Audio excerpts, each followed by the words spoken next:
자, 요즘 시장이 워낙 혼란스럽게 돌아가기 때문에 제가 오늘 자다가 4시에 깼어요. 오늘은 이제 토요일날 새벽 4시에 깨서 잠깐 곰곰이 생각을 해보니까 여러분들이 참 고민이 많을 것 같다 이런 생각이 들어서 제가 새벽에 사무실에 촬영을 하러 나왔습니다. 물론 제가 준비를 좀 하다 보니까 지금 현재 아침 8시 반 정도 됐고요.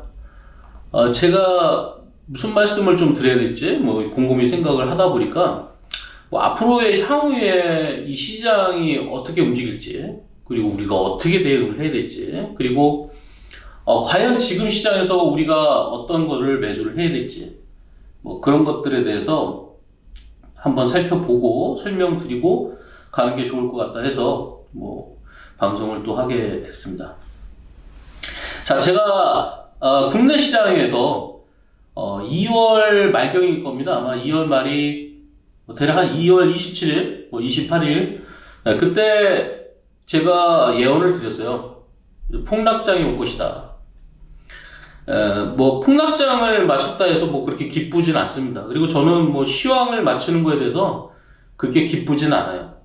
다만 우리가 시황을 기반으로 해서 매매를 해야 여러분들이 전략적인 수익을 낼 수 있기 때문에 시황이라는 것 자체가 굉장히 중요하죠. 자, 미국 시장도 같이 동반 폭락을 할 때 폭락하고 나서 이제 조금 반등이 나오니까 폭락장을 빨리 잊고 다시 상승장으로 돌아선다 이런 얘기를 합니다. 물론 어느 쪽에서는 또 데드캣 바운딩이다 이런 얘기도 하고 있고요. 베어마켓은 계속 유지되고 있다 이런 얘기도 하고 있죠. 근데 미국 시장이 지금 현재 굉장히 스펙타클하게 움직이고 있습니다. 하루에 10%도 급등하고 10%도 빠졌다가 또 어떤 얘기로는 지금까지 너무 낙폭이 과대하게 빠진 거 아니냐 그런 얘기도 있어요. 자동 매매 프로그램에 의해서 매도가 매도를 불러서 많이 낙폭이 커졌다 이런 얘기도 있는데, 그거는 저는 거꾸로 봐요. 오히려 여러분들이 아마 잘 모르실 텐데 우리나라 코스피 거래의 대략 40%가 자동 매매에 의해서 이루어지고 있어요. 미국 같은 경우에 더 많이 이루어지고 있죠. 근데 그런 자동 매매 프로그램에 또 핵심적인 내용이 또 뭐가 있냐면요. 미국 같은 경우에는 만약에 낙폭이 커지게 되면 국채를 매입하게 돼 있어요. 주식을 팔고 국채를 매입하고. 만약에 지금 낙폭이 커졌을 때 주식을 팔고 국채를 매입했다면, 오토 프로그램들이 국채를 매입했다면 지금보다 더 큰 폭락이 왔을 거고 빠른 폭락이 나왔을 거예요. 물론 저도 사실은 워낙 크게 빠지다 보니까 감각이 좀 무뎌졌어요. 너무 많이 빠진 거에 대해서 공포심 자체가 아예 없어졌습니다. 근데 이제 미국 시장은 상황이, 그래서 자동 매매 자체가 매도가 매도를 불렀다 이러는데 오히려 그렇지 않아요. 자동 매매가 낙폭이 커졌을 때 다시 또 리바운딩해서 8%까지 오르고 10% 빠졌을 때 8%까지 올라가는 것들이 대부분의 자동 매매에 의해서 이루어졌고요. 만약에 자동 매매가 없었다면은 더 빠른 폭락이 나올 수도 있었어요. 그래서 자동 매매에 의해서 폭락이 나왔다 이런 것들에 대해서 저는 동의하지 않습니다. 저도 자동 매매 프로그램을 지금 만들고 있어요. 프로그램사와 개발을 하고 있는데 프로그램 로직들은 다양하겠지만 그런 내용들이 들어가 있죠. 아무튼 저는 나름대로 3주 전부터 폭락을 얘기는 했기 때문에 훨씬 더 대응을 여러분들보다 잘했을 거라고 보고 있어요. 물론 제가 조언을 드린 분들도 있고 저희 회원님들한테도 말씀을 드렸고요. 자, 3주 전부터 폭락했을 때 사실은 수익이 너무 크게 나서 비현실적으로 수익이 났기 때문에 말씀 잘못 드리면은 자랑질밖에 안 될 것 같아서 일단 상가하겠습니다. 예. 제가 매매했던 종목들은 이따가 또 말씀도 드리겠지만 지금 움직이는 건 진단 시작이에요. 자, 전업 투자자분들이 오늘부터 제가 이제 말씀드리는 내용에 대해서 지금이라도 귀를 좀 기울여 주시는 게 좋을 것 같습니다. 자, 지금 현재는요, 제가 여기서 적어놨는데, 우리 마스크가 난리 났었잖아요. 그죠? 마스크가 뭐 폭등하고 사재기하고 중국 애들이 사가서 자기네 나라로 보내는 과정에서 급등해버리고 뭐 이런 과정이 있었는데, 지금은 공적 물량으로 주다 보니까 사람들이 마스크가 2장밖에 안 되니까 그냥 2장으로 때워요. 물론 더 있으면 좋겠는데, 지금 만약에 물량이 더 나온다고 해도 아껴 쓰겠죠. 앞으로 어떻게 될지 모르기 때문에. 그래서 마스크가 그때 당시에 지금으로부터 한 2, 3주 전에 마스크가, 그리고 마스크 필터가 거의 내전 상황이었어요. 지금도 검찰이 함정 수사까지 할 정도로, 이런 얘기 처음 들어보시겠지만 마스크 뭐 인터넷에서 판다고 잘못 올리면요 바로 검찰에서 만나가지고 바로 그 자리에서 수갑채가지고 갔답니다. 제가 실제로 들은 얘기인데, 그 정도로 마스크가 아직도 예민한 구간이죠. 마스크가 이제 풀리려면 필터가 공급이 돼야 되는데, 필터 뭐 삼성전자에서 필터 구해왔다고 하고, 뭐 필터도 있는데 공장도 잘 안 돌아가요. 수익성이 안 좋기 때문에 공장 안 돌립니다. 제가 아침에 새벽에 나오다가 잠깐 그 동대문 시장에 들렸는데, 구경하러 잠깐 간 사이에 좀 마스크가 필요할 것 같더라고요. 그래서 편의점을 샀는데 4,000원이에요. 네. 4,000원인데 지금 도매가가 한 1,500원, 뭐 1,800원, 2,000원 수준이거든요. 그러면은 사실상 유통 마진으로서는 적합하지 않아요. 마스크 시대는 서서히 저물어 가고 있다. 내전은 거의 끝났다. 지금은 어떤 시대다? 지금은 세계전쟁 시대예요. 마스크가 내전이라고 보면은 진단시약은 세계전쟁입니다. 제가 유튜브 동영상 올린 게 대략 한 3주 전부터인데, 이 폭락장 올 때부터 제가 올려드렸어요. 여러분들 도움이 되시라고. 뭐 못 보신 분들은 예전 것까지 다 돌려보시면은 많은 도움이 되실 겁니다.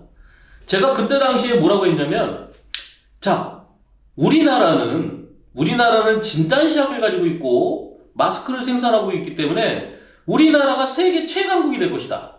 제가 단언을 했어요. 폭락장만 맞춘 게 아니라 그것도 바로 현실화됐습니다. 우리나라가 지금 현재 최강국이에요. 믿기기 어렵겠지만 여러분들이 언론이나 뉴스를 보시면은 정확하게 아실 수 있습니다. 트럼프가 진단시약을 달라고 전화를 했어요. 여러분들 상상이 가십니까? 그게 불과 2, 3일 전이죠. 트럼프가 문재인 대통령한테 전화를 해서 도와달라.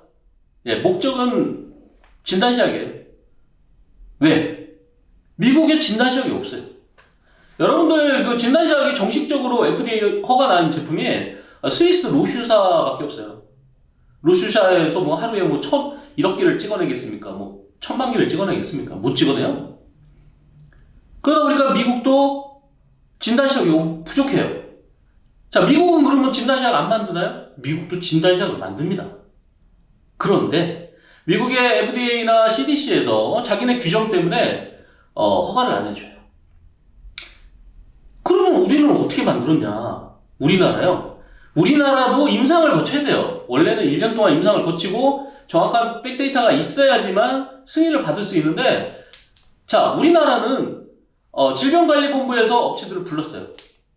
자, 지금 상황이 굉장히 안 좋아질 수 있으니까 만들어라, 시약을. 그래서 일주일 만에 만들었어요. 그리고 나서 며칠 만에 바로 긴급 승인이라는 절차를 거쳐서 바로 승인을 해줬어요. 미국은 긴급 승인 자체가 없어요. 네. 법을 바꿔야 될지도 몰라요. 저도 뭐 정확하게는 모르겠지만, 그래서 미국의 진단시약이 부족한 거예요. 그럼 일본은 있을까요? 일본도 없어. 독일이 있을까요? 독일도 없어. 독일이 없는데 이탈리아, 스페인이 있을까요? 없습니다. 예. 동남아시아? 눈 씻고 봐도 없어요. 진단시약 최강국이 된 거예요, 우리나라가. 그래서 전 세계의 모든 시선이 다 우리나라로 왔어요. 뭐 거지 같은 나라들이 뭐 다 뭐 구호해달라고 하고 난리가 났습니다. 뭐 진단시약뿐만 아니라 마스크도 달라고 하고 뭐 방호복도 달라고 하고 뭐 난리가 났어요. 지금 전 세계의 시선이 우리나라로 다 쏠려버렸어요. 기가 막힐 노릇입니다. 그리고 전 세계의 관심이 아무것도 없어요. 여러분들 지금 경기가 안 좋고 경제가 안 좋다고 말씀을 하시지만 사실 우리나라가 전 세계에서 경제가 제일 엑셀런트하게 좋아요. 왜 그러냐? 우리나라는 자가격리, 의심 환자나 증상 환자만 하고 있죠. 경제활동 힘들지만 우리 정상적으로 하고 있어요. 저 출근 계속하고 있고 토요일날도 이렇게 출근하면서 다 일을 하고 있습니다. 미국, 유럽 대부분의 나라들이요. 그냥 다 자가격리예요. 예. 다 자가격리를 하게 된 이유는 뻔합니다. 왜? 골든타임을 놓쳤어요. 예. 조기 진단을 해서 확산을 막고 방역에 실패했기 때문에 그다음 치료로 돌아서는데 일단은 어떤 놈을 치료해야 될지 자체를 몰라요. 그래서 어떻게 했냐? 다 자가격리. 소위 말해서 다 집에서 재택근무를 하라는 것 자체가 그냥 자가격리예요. 제 말이 틀리지 않죠? 예. 유럽, 미국 거의 대부분이에요. 아직까지는 오히려 동남아시아 쪽은 확산 속도가 좀 늦긴 하지만 동남아시아도 언제 그렇게 될지 모르죠. 그래서 결국은 각국 나라가 그 의심 환자들을 전부 다 MRI 찍어가면서 폐 상태가 어떤지 이런 걸 진단할 겨를이 없어요. 그래서 진단시약으로 해서 검사를 해봐야 되는데 진단시약 우리나라밖에 없어요. 이게 웬일인가? 예. 언론에 보니까 뭐 한 주당 일주에 우리나라의 진단시약 그 확보 물량이 우리가 수출할 수 있는 물량이 한 350만 테스트 된다고 제가 얼핏 봤습니다. 근데 실제는 아니에요. 실제는 아닙니다. 왜? 업체에서 국가에서 이 나라에 팔어. 여기에 싸게 줘. 그럴 권한이 있나요? 내수면 그렇게 할 수 있겠죠. 내수면. 마스크처럼 공적 물량. 근데 해외에다가 자 미국은 우리 우방이니까 싸게 팔어. 말도 안 되는 얘기죠. 실제로 어느 회사라고 말씀은 못 드리겠지만 미국에다가 바가지 폭리 씌운 회사도 있어요.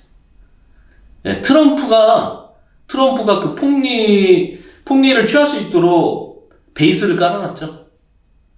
거기다가 얼마나 급하면 문재인 대통령한테 통화하고 나서 그 다음날 바로 우리나라 진단시약 퀄리티 최고다. 예, 퀄리티 최고라고 그랬어요. 문재인 대통령과 트럼프 대통령이 통화를 안 해도 전화가 폭주해서 우리나라 진단시약 업체에 전화를 안 받아요. 제가 예전에 존슨앤존슨 진단시약 파트에 있었습니다. 그리고 녹십자에서 진단시약 파트에 있었고요. 제가 우리나라에서 증권 애널리스트 중에서 진단시약 파트에 대해서 저보다 더 많이 하는 사람은 없어요. 제가 탑입니다. 물론 지금 뭐 수익률도 뭐 자랑 자꾸 하면 좀 그런데 저희는 진단시험만 샀어요. 그 뭐 수익률은 뭐 말할 필요도 없죠. 그래서 진단시약에 대해서 제가 너무 잘 알고 있기 때문에 이 상황 자체가 그리고 모든 이슈가 전 세계가 다 우리나라에 집중하고 있고 우리나라의 진단시약에 집중하고 있다. 그리고 진단시약은 세계 전쟁이다. 예, 2-3일 전에 루마니아에서요. 자기 전용 그 나라 군용기를 보냈어요. 물건 빨리 가져가려고. 왜 그런지 아세요? 우리나라에도 물량 없어요, 이제. 못 삽니다. 무슨 진단시약이 떡 찍어내듯이 막 찍어내는 게 아니에요. 한 주에 여유분이 350만 테스트라고 하는데요. 제가 실제로 알기로는 100만 테스트도 안 돼요. 그런데 100만 테스트도 안 되는데 이거는 굉장히 극비에 가까운 얘기인데요. 샌프란시스코 한 주에서만 1000만 개를 요구했어요. 우리나라에서 한 주에 여유분이 한 100만 개에서 한 150만 개로 추정이 되고 있습니다. 제가 생각하기에는. 그런데 샌프란시스코 한 곳에서만 1000만 개. 1000만 개. 브라질에서 1억 개 요청이 됩니다. 1억 개. 우리나라 진단업체 회사는요, 그냥 이 얼굴이 화색이 도는 정도가 아니라요, 너무 많이 달래서 짜증을 낼 정도예요. 네.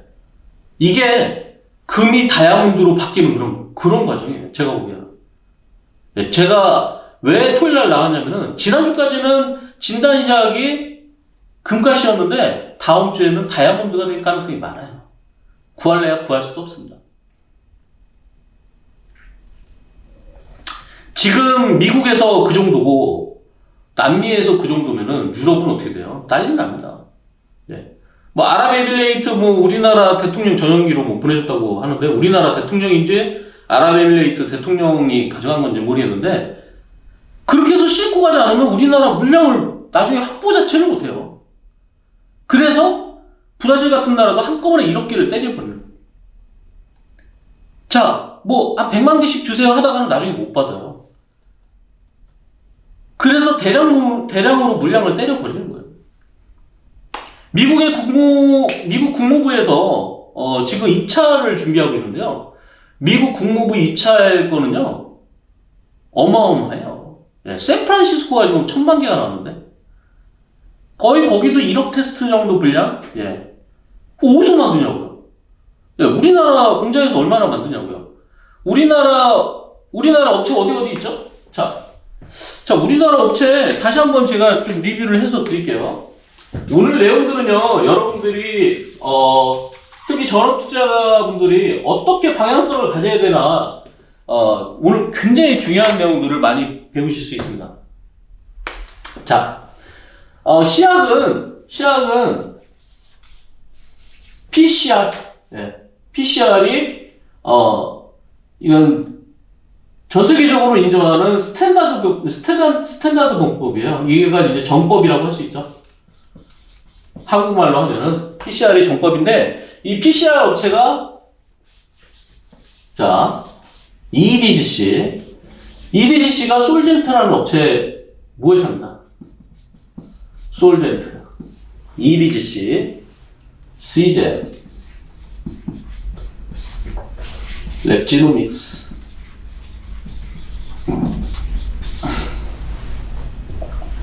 바이오니아, 오상,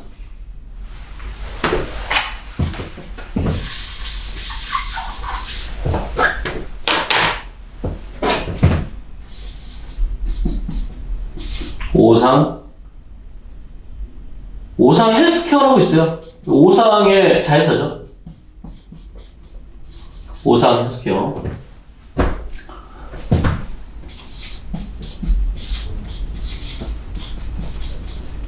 바이오세움. 뭐 이 회사는 처음 보실 거예요, 바이오세움은. 또 어디가 있나? 자, 미코 바이오, 코젠 바이오,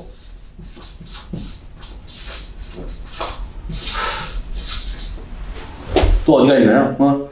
이 정도면은 거의 다 맞는 것 같아요. 아, SD 바이오가 빠졌구나. SD 바이오 센서.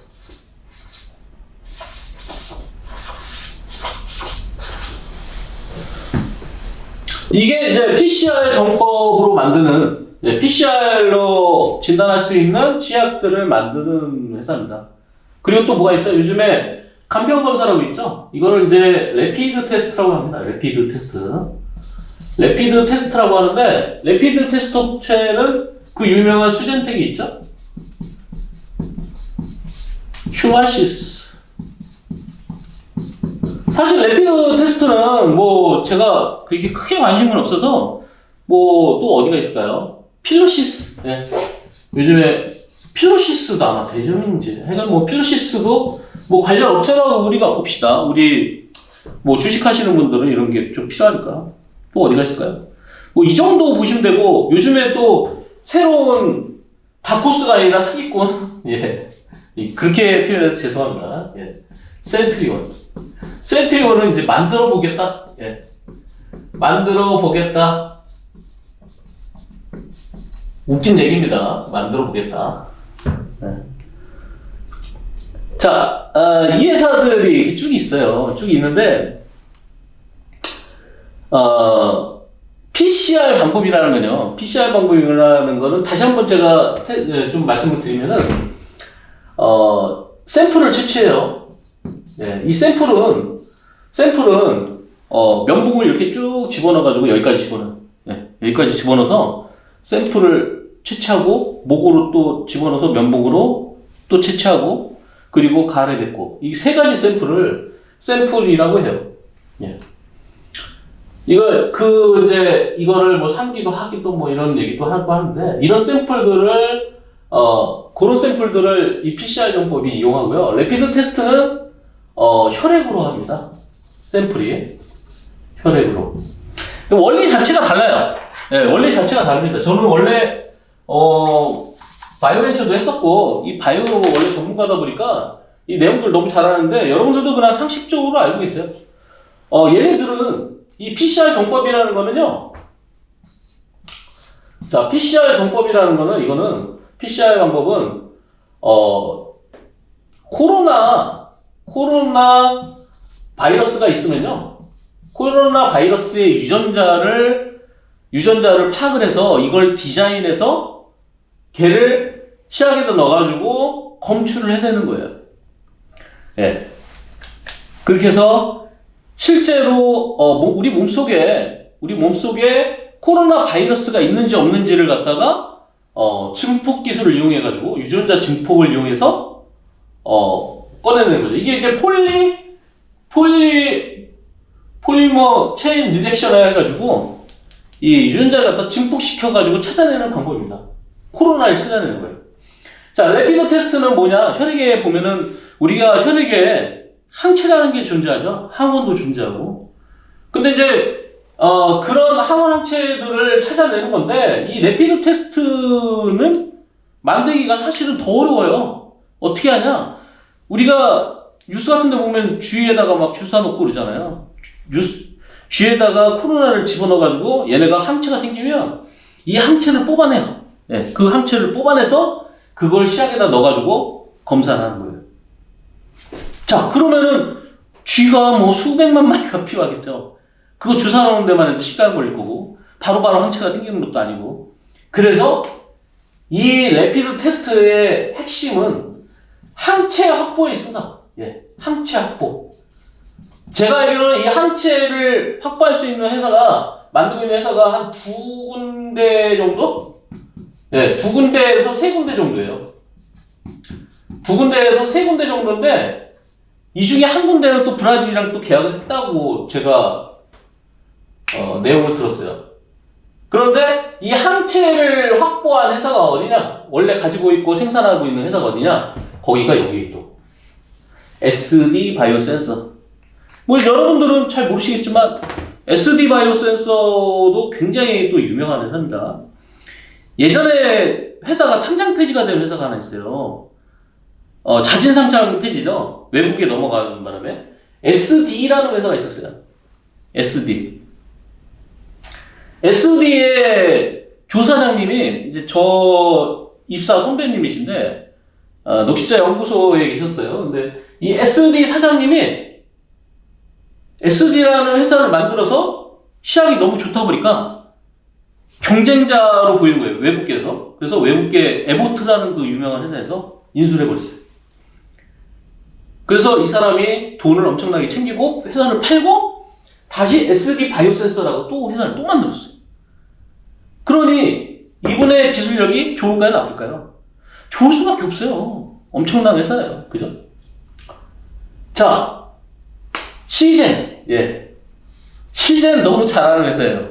제가 말씀드리긴 뭐할 정도로 너무 잘하는 회사인데 시젠은 지금은 어떤지 모르겠지만 원래 예전에 퀄리티가 너무 안 좋았어요. 그래서 수출에도 뭐 빠꾸당하고 뭐 비하인드 스토리지만 어쨌든 시젠은 뭐 기술력은 잘 모르겠지만 시젠의 기술력은 잘 모르겠지만 시젠은 그런 로비력이라든지 홍보력 뭐 이런 것들이 굉장히 강한 회사죠.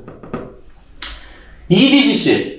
예, EDGC 솔젠트의 모회사는 이온 다이그노스틱이라고 물론 시젠도 수탁검사센터까지 가지고 있어요. 랩지노미스도 원래 수탁검사센터가 모회사예요. 예. 그리고 바이오니아. 자, 바이오니아 이거 회사 정말 괜찮은 회사예요. 예. 예전에 그리고 이제까지는 정말 별로 안 좋은 회사죠. 뭐 보나마나 실적 별로 안 좋아요. 근데 바이오니아 이거 중요해요. 그리고 오상의 스퀘어 뭐 지금 수출 꽤 하고 있다고 하네요. 그리고 미코바이오의 엄마가 누구냐? 미코예요. 미코. 네. 미코 상장돼 있는 회사죠. 코젠바이오 비상장, SD바이오센서 비상장, 바이오세오 뭐 이렇게 쭉 있는데, 자 그러면은 얘네들은 피 뽑아서 그냥 떨어뜨리면 검사가 되는데 얘네들은 PCR이라는 기법을 이용하는데 그런 시약이고 이게 스탠다드 메소드인데 PCR이 그냥 돌아가는 게 아니에요. 장비를 이용해야 돼요. 네. 장비를 이용하는데 우리나라에 아니 전 세계적으로 이제 대표적인 회사가 바이오레드라고 있습니다. 바이오레드 ABI사 뭐 이런 데가 있는데 바이오레드 장비가 통상적으로 많이 쓰이는데 바이오레드 장비가 전 세계적으로 다 쇼테이지 났어요. 없어요. 이 코로나 상황이 얼마나 심각한지 아시겠죠? 바이오레드 장비가 없어요. 우리나라도 신종플루 전에는 우리나라 메이저 대학병원에 몇 대밖에 없었어요. 웬만한 대학병원에 없어요. 그래서 신종플루를 검사할 수가 없었는데 신종플루가 오랜 기간 지속되다 보니까 그때 당시에 장비를 서로 다 도입을 해서 검사 장비가 생긴 거예요. 우리나라에 시스템이 생긴 거예요. 그래서 그때 당시에 우리는 예방주사를 강하게 맞아서 시스템을 확보했고 그래서 어떻게 해야 되는지를 알다 보니까 어떻게 됐다? 코로나 강국이 된 겁니다. 그래서 우리나라는 검사 시스템도 잘 돼 있어요. 거기다가 무료로 붙여줘. 무료로 검사해줘. 이런 나라가 없죠. 예. 지금은 제가 보기에는 세계 최강 선진국입니다, 우리나라. 어찌됐든, 그런데 그 장비가 문제예요. 장비가 없으면은 이 시약 사다가 해도 검사를 못해요. 예. 미국도 없었어요. 자, 얼마 전에 CNN에서 트럼프한테 인터뷰를 하면서 그랬어요. 아니, 대한민국은 그렇게 검사 열심히 하고, 우리나라가 지금 60만 테스트인가요? 뭐 그렇게 검사했다는데, 대한민국은 검사 잘하는데 우리 미국은 이 그레이트 USA는 왜 검사를 못하냐? 막 이런 얘기를 했습니다. 왜 못했냐? 걔네들도 시스템이 안 돼 있어요.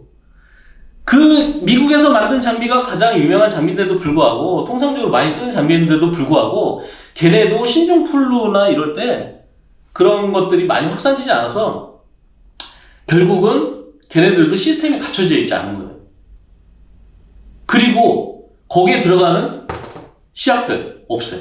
그러니까 문제가 됐죠. 그래서 트럼프가 아무것도 모르고 모르다 보니까 CNN에서 그렇게 이제 질문하니까 버럭 화를 내면서 우리도 바로 다 도입할 거다 해서 주 정부에다가 긴급 예산을 해서 장비를 다 뿌려버렸어요. 그럼 검사가 됐겠냐? 검사가 안 돼요. 왜? 이게 없어요, 시약이. 네. 우리 예전에 필름 들어가는 그 카메라로 따지면은 카메라를 다 사줬어요. 사진 찍으라고. 필름이 없네. 네. 필름이 없어요. 우리나라도 그렇게 남아도는 편은 아닌데, 어찌됐든 간에 걔네들은 필름이 이게 진짜냐 가짜냐 이러면서 승인을 안 해주는 바람에 사진기만 다 가지고 있는 거예요. 그래서 트럼프가 우리나라에 전환한 거예요. 그거 얻어가려고, 그거를 수입을 하려고 우리나라에 전환한 거예요. 앞으로 아마 이게 금보다도 더 비싸질 가능성이 굉장히 많아졌습니다. 자, 그런데 제가 조금 전에 이런 말씀 드렸어요. 이 PCR PCR 시약을 이용하려면 장비가 필요한데 전 세계적으로 장비 재고가 없어요. 네, 지금 난리가 났죠? 그럼 어떡할 거냐? 검사 못해요. 그러다 보니 래피드 테스트라도 써야겠다. 이거는 정법이 아니에요. 결과치도 굉장히 안 좋습니다. 엊그저께 나온 결과에 의하면은 엊그저께 나온 뉴스에 의하면요, 중국 애들이 가짜 시약을 팔아먹었어요. 이거. 아까 전에 말씀드렸다시피 얘는 항체가 있어야 되는데 항체가 없으니까 코로나 항체가 아니라 사스를 주입시켜 사스 항체를 받아다가 그냥 가짜를 만들어낸 거예요. 결과 정확도가 30%밖에 안 나온답니다. 그러니 중국산을 어떻게 믿고 쓰겠어요? 그러니까 우리나라 쪽으로 더 몰리는 거죠. 난리가 났어요. 그래서 이 PCR 장비가 없는 회사는 이거라도 써야겠다. 그래서 전 세계적으로 이것도 또 빗발치고 있습니다. 원래 저는 이런 레피드 테스트에 신뢰도가 떨어지기 때문에, 그리고 정법이 아니기 때문에 관심도 없었는데, 이거라도 써야겠다. 왜? 장비도 없고 이것도 없으니까. 그래서 지금 이 레피드 테스트도 그래서 수젠텍이 굉장히 많이 올라가고 있는 거예요. 슈마시스 2현상 같죠? 그죠? 슈마시스도 그래서 굉장히 각광을 받고 주가도 상승하고 이러는 거죠. 자, 지금 이제 이 문제가 뭐냐면은, 자, 그러면은 전 세계적으로 장비가 없는데 정법은 해야 되겠고, 그죠? 미국 장비 없다 그랬죠? 그런데 우리나라에 장비를 만드는 회사가 있습니다. 네. 분명히 미국제 바이오레드라든지 ABI 장비보다 훨씬 퀄리티는 떨어져요. 그렇지만, 지금 죽게 생겼는데 지금 뭐 퀄리티가 문제입니까? 안 그래요? 안 그래도 써야 돼요. 자, 장비를 제조하는 회사. 바이오니아는 장비도 제조하고 시약도 만들어요. 또 어디가 있을까요? 바이오세움. 이거는 긴급 정보고 제가 여러분들께만 알려드리는데요. 4월 중순에 나온답니다. 4월 중순에 장비가 나와요. 바이오세움 비상장 회사인데 바이오세움에 투자한 회사가 있을 거라는 거예요. 우리 많잖아요. 벤처캐피탈. 잘 찾아보세요. 제가 그것까지 알려드리기에는 조금 그렇고요. 자, 미코바이오. 장비 나와요. 장비 있습니다. 자, 참고로 제가 미코바이오의 탐방을 다녀왔어요. 예. 뭐 궁금한 건 제가 못 참으니까. 그리고 투자에 있어서 여러분들 가장 확실한 방법은 눈으로 보고 확인을 해야 돼요. 미코바이오 제가 탐방 다녀왔는데요. 장비도 있고 시약도 있고 다 있어요. 예. 지금까지 장비가 있는 우리나라 회사는 바이오니아, 미코바이오, 바이오세움은 조금 이따 나오고 뭐 이 정도. 이런 큰 회사들도 없어요. 없어요. 쟤네들도 장비 바이오레드에다가 한 번에 100대씩 주문합니다. 100대. 100대면은 한 40억? 예. 한 방에 40억씩 뭐 주문을 해요. 없어요, 근데 지금. 장비를 어디서 구합니까? 바이오레드 한국 지사에 바이오레드 코리아가 있거든요. 근데 바이오레드 코리아의 사장님이 예전에 제가 회사 다닐 때 바로 위에 그 팀장님이셨고요. 거기에 이사로 있는 애가 제 이제 입사 동기인데, 예전에 회사 다닐 때 입사 동기인데,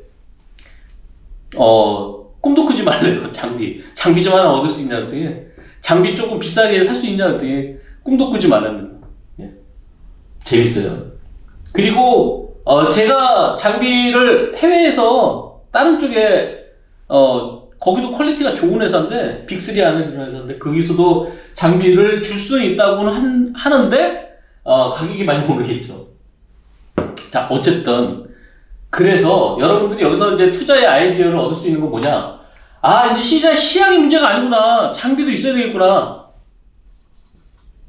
장비도 있어야 되겠구나. 그죠? 이 회사 중에 WH에다 납품을 하는 회사가 있어요. 네, WH에다가 납품을 하는 회사가 있습니다. 과연 어딜까요? 과연. WH에다가 납품하는 회사는 여러분들이 좀 궁금하시면은 이따 마지막에 저희 회사 전화번호 알려드릴 테니까 저희 팀장님한테 알려달라고 하세요. 사실은 그 WH에다 납품하는 거를 이렇게 유튜브에다 바로 그냥 오픈해드리기에는 좀 그래요.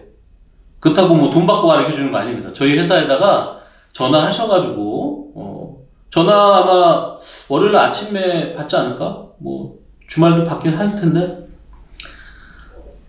전화하시면은 WH에 납품하는 회사가 어디라고 알려줄 겁니다. 투자에 도움을 받으세요. 그래서 향후에는 장비 회사들도 또 장비에다가 시야까지 만들기 때문에 절대적인 수혜를 입을 수 있는 회사입니다. 자, 지금 이렇게 만드는 회사가 이렇게 많아요. 그죠? 진단시약. 미국에 한 개도 없다 이거예요, 지금. 예? 그 잘 나가는 독일도 없어요. 예. 메르켈 총리? 아마 우리나라에다가 전화해서 달라고 할지도 몰라요. 트럼프도 달라는데. 셀트리온 만들어 보겠다. 네. 진단시약 만들어 보겠다. 이 양반이 서정진 회장님은 약간 좀 사기성이 있어요. 만든 것도 아니고 만들어 보겠다 이거 가지고 어떻게 주가 좀 올려보려고. 치료제를 만들어 보겠다? 치료제가 무슨 떡 찍어내듯이 뭐 방앗간에서 만드는 것도 아니고 치료제를 만들어 보겠대요. 뭐 그래서 주가가 오르긴 했는데 사실 뭐 셀트리온이나 셀트리온 헬스케어, 셀트리온 제야 뭐 이런 종목들 가지고 계신 개인들이 워낙 많기 때문에 주가 좀 올랐으면 좋겠어요. 네. 또 제가 예전에 제가 데리고 있던 직원 한 20년 전에 제가 데리고 있던 직원 하나가 제가 그저께 저녁을 같이 먹었는데 셀트리온을 고점에서 물렸대요. 그래서 제가 뭐라고 그랬어요. 아니 우리나라에서 이 셀트리온이 됐던 진단시약이 됐던 바이오대에서 우리나라에서 저보다 더 많이 알고 있는 애널은 없다. 근데 너는 어떻게 바보같이 너 혼자 그렇게 고점에 샀냐. 제가 면박을 줬죠. 예. 울고 가더라고요. 어찌됐든 이 셀트리온은 좀 문제가 있어요. 좀 생각을 해봐도. 그죠? 말도 안 되지 않습니까? 뭐 갑자기 뜬금없이 무슨 진단시약을 만들겠다고. 서정진 회장이 돈이 필요했나 봅니다. 어쨌든 간에 뭐 그분 나름대로 다 계획이 있겠죠. 그죠?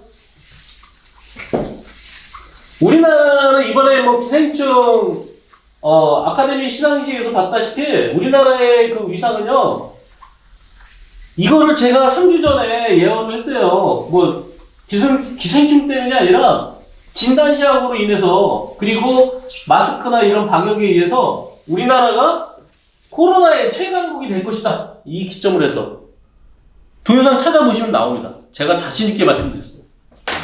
그런데 아닌가 달라요. 진짜 3주 만에 우리나라가 최강국이 됐죠. 자, 우리나라 상황을 조금 더 설명을 드릴게요. 우리나라 상황 자체가 그렇게 녹록하지 않아요. 뭐 대부분의 뭐 애널리스트 전문가들이 기술적인 대응에 정말 집착하고 있는데 정말 진정한 폭락은요. 정말 진정한 폭락은 여러분들이 생각하는 그런 기술적인 대응을 완전히 무시하고 이탈을 하게 돼 있어요. 뭐 여러 곳에 보면은 대부분이 뭐 기법들 많이 노라고 하는데 기법은 상승장에서 다 맞아요. 하락장에서 다 안 맞는 게 기법이에요. 그 무슨 여러분들한테 현혹시키기 위한 어떤 수단이지 실전 투자에서는 맞지도 않는 얘기입니다. 실전 투자에서는 대응이 최고죠. 네.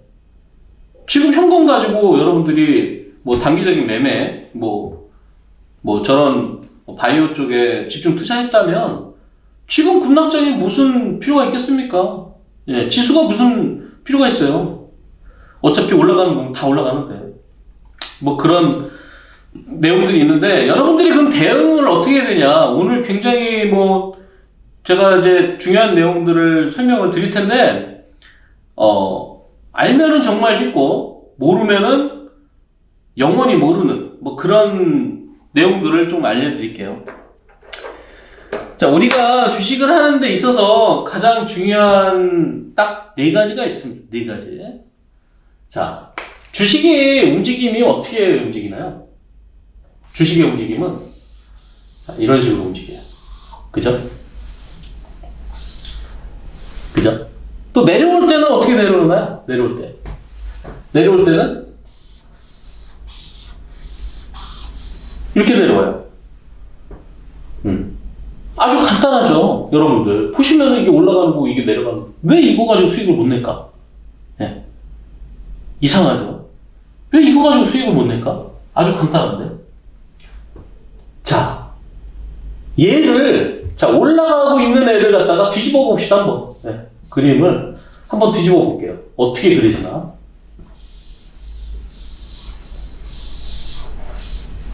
네. 올라가는 애 뒤집으면 당연히 내려가는 거죠. 맞죠? 그죠? 자, 그럼 내려가는 애 뒤집으면 어때요? 내려가는 애 뒤집으면은, 이런 그림이 되겠죠? 그죠? 지구가 멸망하기 전까지는 주식시장이 살아있어요. 주식시장은요, 여러분들이 예상을 안 하시는 게 좋아요. 주식시장이 모두가 예상이 된다면 모두가 벌어야 돼요. 그러나 제로섬 게임이기 때문에 누군가는 잃죠. 우리가 고스톱을 치면은 분명히 잃어주는 사람이 있기 때문에 한두 사람은 따게 돼 있어요. 그죠? 고스톱의 원리가 똑같습니다. 외국인과 기관, 개인 이렇게 세 사람이 사는데 세 사람이 고스톱을 치는데 외국인, 기관은 맨날 벌어요. 왜 그럴까요? 걔네들이 고스톱을 잘 치니까 그런 거죠. 뭐 간단한 거 아닙니까? 개인들은 고스톱을 잘 못 치기 때문에 그래요. 우리가 이제 뭐 카드놀이를 하면은 카드놀이에서 돈 제일 많이 따는 사람은 누구냐? 카드놀이에서 돈 제일 많이 따는 사람은 돈이 제일 많은 사람이에요. 고스톱도 주식도 원리는 비슷합니다. 외국인과 기관이 돈이 많기 때문에 그래요. 개인 투자자의 최대 약점은 뭐냐? 개인 투자자의 최대 약점은 자금의 한계입니다. 여러분들 뭐 사우디 왕자 아니잖아요. 돈이 어디 있어, 그죠? 푼돈 가지고 하고 월급 털어서 하고 뭐 퇴직금 받아서 하고 빌려서 하고 빚내서 하고 막 이러잖아요, 그죠? 외국인 애들이 빚내서 하나요? 몰라요. 저 빚냈는지 안 냈는지 알 수는 없지만 외국인 기관 애들은 돈이 많기 때문에 사고 밀리면 더 사요. 밀리면 또 사고 올라가도 더 사고 해서 큰 돈으로 크게 먹는다고요. 개인 투자자들 살 때 되면 어떻게 해요? 그냥 탁 질러. 네. 오늘 질러서 이따가 2시간 동안 안 올라가면 열받아. 근데 내일 빠져버려. 그거 어떻게 해요? 화가 나다가 못해? 한번 후려치면은 다 팔아. 네, 손절.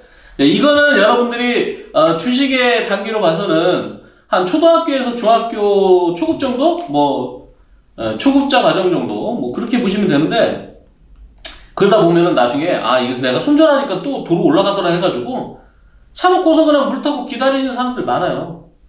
여러분들 교보문고 가보세요. 거기서 주식책 찾아가지고 물타기라고 써있는 거 있으면은 다 갖다 버려야 돼요.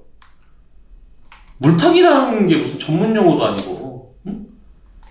제가 제일 싫어하는 게 물타기예요. 아니 왜 물을 타요? 응? 올라가는 거 먹기도 바쁜데 왜 물을 타냐고. 고점에서 물렸기 때문이죠.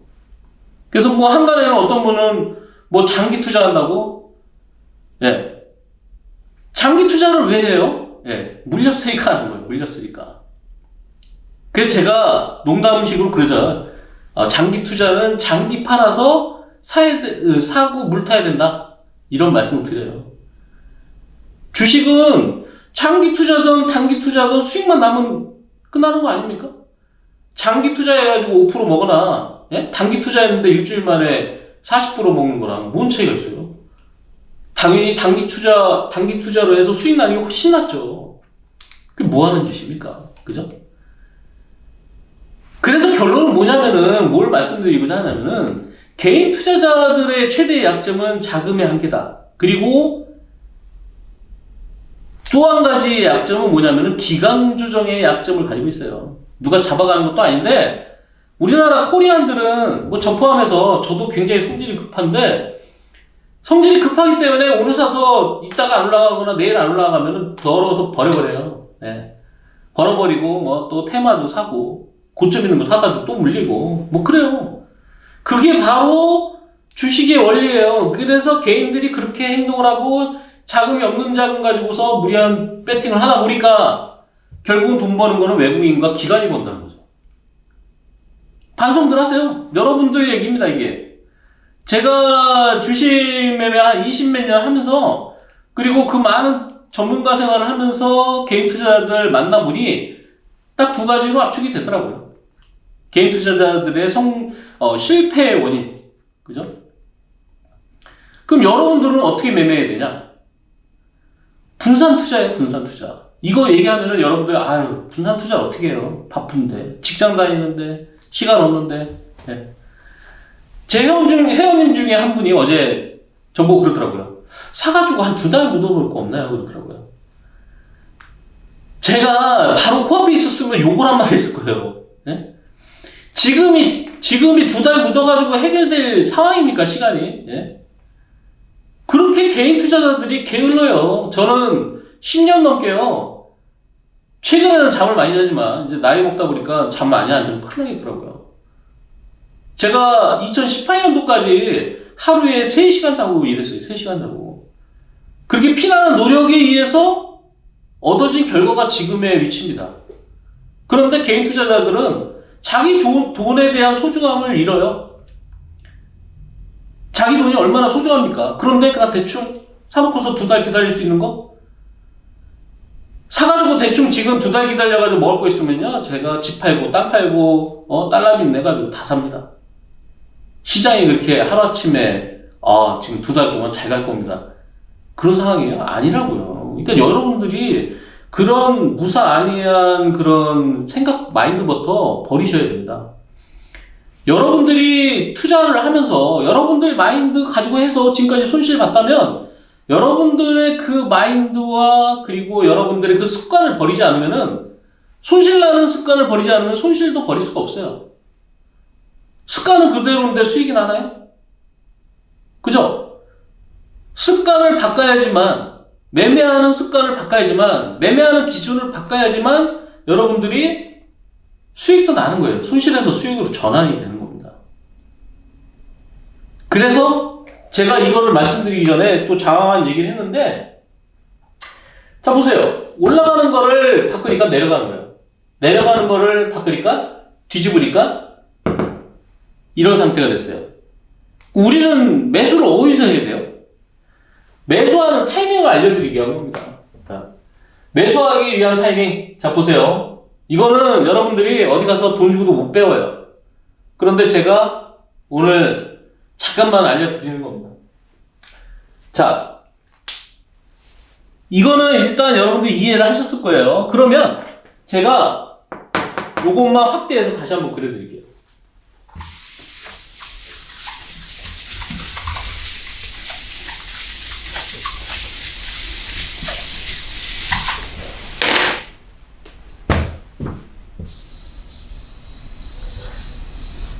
자, 이렇게 간다고 그랬죠?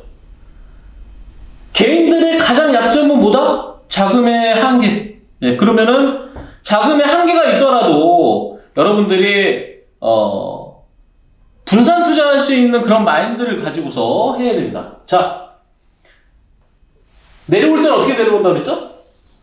이렇게 내려온다고 그랬죠? 그죠? 내려오다가 얘가, 자, 내려올 때는 어떻게 돼요? 이전 저점을 계속 깨고 내려가요. 깨고 내려가는데, 저점을 안 깨네. 그죠? 저점을 안 깨요. 저점을 안 깨고 올라왔어요. 자, 그러면 여러분들이 여기서 사면은 제일 싸게 사는 거죠. 그죠? 여기서 사면 제일 싸게 사는 거예요. 그런데 문제는 여기나 다 똑같아요. 그래서 여러분들이 물 타는 건 어디서 타냐? 맨날 내려가면은, 대표님 더 사도 됩니까? 추가해도 돼요? 다 이거에 다 여러분들이 제가 추가하는 거 질문하지 말라고 해서 여러분들이 다 습관돼서 그게 바로 잘못된 습관이에요. 내려가면은 더 사면 되나요? 더 사면 되나요? 여러분들이 뭐 빈살만입니까? 돈이 어딨다고 맨날 물 타요? 빈살만이면 타도 돼요. 며칠 전에 워렌 버핏이 2주 전인가 코로나에 의해서 급락 나오니까 자기는 여기가 가장 좋은 기회라고 해서 샀다고 하잖아요. 버핏 할아버님께서는 해도 돼요. 돈이 있으니까. 개인 투자자는 자금이 없어요. 그래서 내려간다고 사는 게 아니에요. 얘가 바닥을 잡고 내려가다가 브레이크가 걸리고 더 터닝이 됐을 때 그때 사는 거죠. 자, 그러면 자 보세요. 어디서 터닝이 되는지를 잘 보세요. 쭉 이렇게 내려가요. 그죠? 쭉 내려가. 쭉 내려가는데 여기서 사면은 여기서 사는 거랑 똑같아요. 우리가 미래를 알 수 없어. 왜요? 자, 여기까지 왔을 때는 이게 이렇게 될지를 아무도 알 수가 없어요. 예, 점쟁이도 몰라요. 그렇기 때문에 여기서 사는 거는 여기서 사는 거랑 똑같다는 거죠. 그럼 어디서 사느냐? 어디서 사느냐? 여기가 추세가 돌파되면 일단은 얘가 뭔가 시장이 전환되려고 하는 그런 의심을 해보게 돼 있죠. 그죠? 쫙 꺾였어요. 어라? 제가 아까 말씀드렸죠. 내려갈 때는 전저점을 깬다. 그래서 여기서 사는 이유는, 여기서 사지 말라고 하는 이유는 뭐냐? 여기서 다시 이렇게 꺾일 수 있는 거예요, 이렇게. 그죠? 흐름이. 그런데 저렇게 돌파를 하기 시작하면서 어떻게 됐다? 돌파를 하기 시작하면서 전저점을 안 깨버린 거예요. 그죠? 전저점을 안 깨기 시작했다. 그러면서 올라간다. 여기가 1차 매수 구간입니다. 여러분들 쩐이 없어도 단 10,000원 가지고 투자를 하더라도 제가 시킨 대로 분산 투자를 하고 분할 매수에 들어가야 되는 거예요. 자, 보세요. 1차 매수. 2차는 어디서 하나 잘 보세요. 여기서 그럼 몰빵하나요? 아니에요. 자, 여기서 몰빵하면 어떤 현상이 벌어지느냐, 또. 여기서 몰빵을 했는데 얘가 이렇게 다시 꺾여요. 그럼 어떻게 돼요?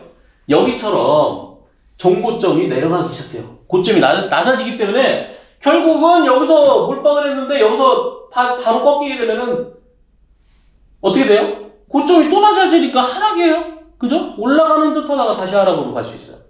그래서 여기서 1차만 사놓는 거예요. 그죠? 1차만 사놨다가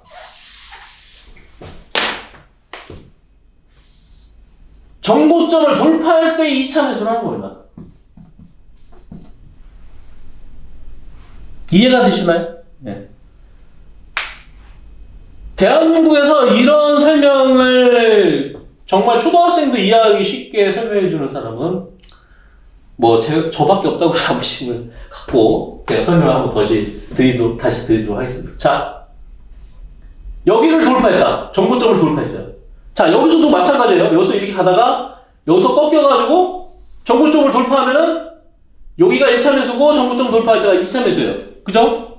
자, 근데 이제 그 예를 제가 설명을 드리는 겁니다. 자, 보세요.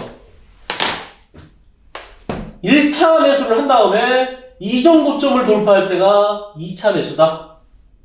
3차 매수는 여기서 다시 흐름이 조정을 받을 때 다시 올라갈 때 여기가 3차 매수다. 그래서 이렇게 가겠죠? 그죠? 이게 뭐예요? 아까 전에 하락하는 거를 거꾸로 뒤집었을 때요. 정확한 매수 타이밍은 자, 저점이 올라갈 때 1차 매수. 제가 여기다 잠깐 적어드릴까요? 1차 매수는 저점이 높아질 때.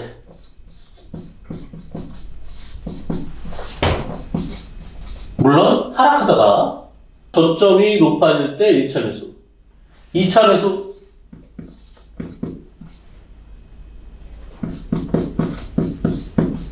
정고점을 돌파할 때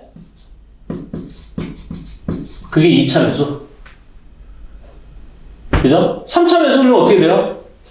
3차 매수는 마지막 조정이 끝나고 올라갈 때 3차. 솔직히 말씀드리면은 여러분들이 사실 이런 데서 맨날 1차, 2차 이렇게 사니까 돈도 없어요. 네, 돈도 없어요. 사실 1차, 2차 매수만 해도요, 두 번만 나눠서 매수해도요, 정말 엑설런트합니다. 자, 제 말 듣고서 여기서 1차 사고 2차 샀는데, 얘가 이렇게 꺾여요. 2차 사기 전이나 이렇게 꺾여요. 그럼 어떻게 돼요? 고점이 낮아지죠. 고점이 낮아지면 어떻게 돼요? 고점을 돌파할 때만 사는 거죠, 2차를. 고점이 낮아지기 때문에 여기서 팔아버려야 돼. 여기, 이 저점을 이탈할 때는 짧게 손절을 해야죠. 그죠? 왜? 내 기준에 부합하지 않으니까. 내 기준에 부합하지 않는다. 야, 보세요. 이전 요 저점을 깨죠. 저점을 부합하지 않는다. 손절. 여기도 손절. 얼마나 쉽습니까? 그런데 여러분들은 거꾸로요. 자, 저점 이탈하니까 어떻게 돼요? 더 사면 되나요? 저점 또 이탈해요. 더 사면 되나요? 이렇게 올라갈 때, 자, 이거 사세요. 돈이 없는데요. 그러니까 여러분들이 계속 반대로 막 하는 거예요. 얼마나 쉽습니까? 이 간단한 원리를 알아야 여러분들이 시장에 어떻게 가겠다, 그리고 종목이 어떻게 가겠다, 그리고 여러분들이 종목에 대한 대응을 어떻게 해야겠다는 거를 기준을 둘 수가 있는 거예요. 여러분들이 무슨 기준이 있어요? 빠지면 물타기? 고점 따라잡기? 상한가 따라잡기? 그렇게 해서는 수익을 낼 수가 없어요.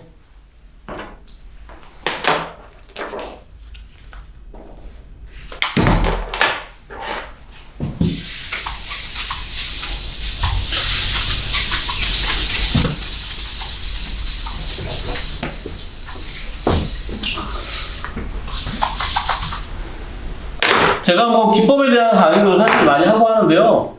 기법이 필요한 거는 여러분들의 어떤 커리어라든지 그리고 자금이라든지 이런 거에 따라 달라져요. 근데 기본적인 이 원리와 사실은 이거는 사실 기법적인 것도 아니에요. 더 중요한 기법들이 많이 있긴 한데 가장 베이스가 되는 거는 기법이 아니고, 가장 베이스가 되는 건 기법이 아니라 돈의 흐름이에요. 돈의 흐름. 돈의 흐름이 큰 돈의 흐름이 있고 작은 돈의 흐름이 있어요. 근데 그 큰 돈의 흐름은 뭐냐?